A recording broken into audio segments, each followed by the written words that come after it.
We have sent Ipob militants back to God to go and answer for their crimes, Chief of Army Staff. The newly decorated Chief of Army Staff, Lieutenant General Farouk Yahaya, on Wednesday, the 7th of July, stated that many criminals, including members of ESN, who have been disturbing the peace of the nation and causing insecurity in the southeast, have been killed and sent back to God to go and answer their crimes. Farouk Yahaya made this known at the First Lady's conference room, Presidential Villa Abuja, where or after he was decorated the President of Nigeria, Muhammadu Buhari, with his new Lieutenant General rank. After the ceremony, when he was asked about what he has for criminals like Ipob's ESN, who have been causing a lot of insecurity in the southeast, he said in his words, "That's what we have started doing in many of the Ipob militants, and many of the Ipob militants have been sent to God to go answer for their crimes, and we will continue to do that." And he also thanked President Buhari for giving me the opportunity to be Chief of Army Staff. Of course, nepotism, of course, isn't that what it is? And also promised to continue to tackle those who are undermining the nation's security. And in the same way, Nigerians are also praying that when you are going back to God, you yourself will answer for all these crimes as well. I think, again, the presidency that is very much pro-Fulani is still going to be pro-Fulani as long as that Fulani president is there.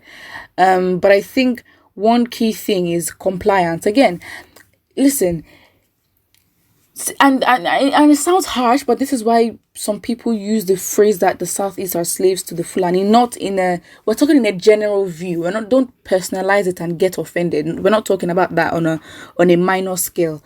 But it's just that in these kind of situations, you would expect Southeastern governors to stand up to the government, because you have to comply. Because I think I saw it somewhere. I don't think the federal government can have as much power in a state than the state government. So I'm not, or maybe I'm wrong and you can correct me on that. But even if they do, like, you'd expect that the Southeastern governors, they should defend their people, because their people are literally being killed for nothing. And with this, under the guise or the umbrella of, okay, fine, insecurity and the ESN, youth are literally being killed for nothing. And it's like the Southeastern governors are not doing anything about it. For whatever reason, we don't really care what the reason is. They just need to step up, because them not speaking about it, their silence basically shows that they are fine with it. It shows that they endorse such behavior. They endorse that the people should die. That is basically what it means, because they're not. Your silence literally tells us on what side you're on, and you may not agree. And that's why I'm saying that's why the respect of the people coming. You don't respect the people enough to understand that, fine, you may not have to agree with what they do or the way they go about certain situations, but then their lives should be more important to you, and that is what you should defend even more than anything. Because now you have no one holding anybody accountable in this Nigerian government. I mean, I'm so sorry, in a normal country, or let's say in a country that is very much sensitive to lives and sensitive to the obligations that your position demands you to follow, basically, so saying a statement like, "We have sent many Ipob militants back to God to go and answer for their crimes." Basically, that basically means, in layman's terms, that you basically murdered them. And from that alone, that should already threaten your position in government like that in a normal country. But in our country, no one is holding anybody accountable. There is no respect for the people. There is no respect for how the people perceive the government and how the people would react if the government should take certain routes in the actions that, in their actions, basically. So, of course, it's very much sad. It's our prerogative, and it depends on us and how we're gonna take this. We can literally just get angry, use our emotions, and be like, "What, this Farouk Yahaya? Like, where did he get into office or whatever?" But then we have to understand it takes two to tango, and there is always compliance. Listen, there is always compliance. If there's no compliance, it is called a genocide. It's called a kidnap. It's called a war. Like,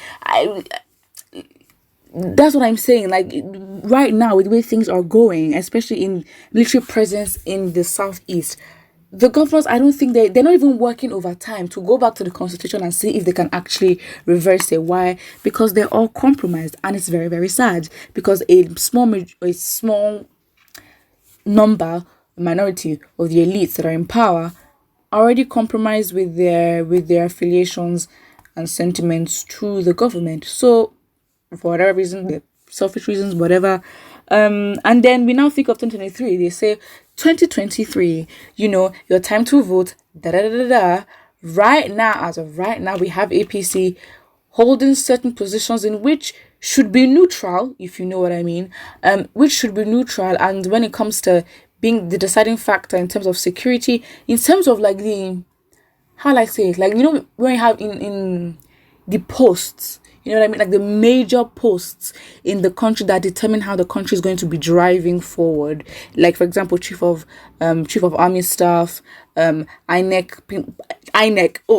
officials that are meant to be, that are meant to be neutral, but then are still proven and seen to be part or of parties and stuff. So again, it's like APC has positioned itself in major stakeholder positions of the government, where you really think that 2023 is going to be as an organic election. I mean, can you see any election is organic? But basically what I'm trying to say is that we've just got to be tactical in terms of trying to change all this, because it's so easy for us to just get our emotions high and basically react in all these ways.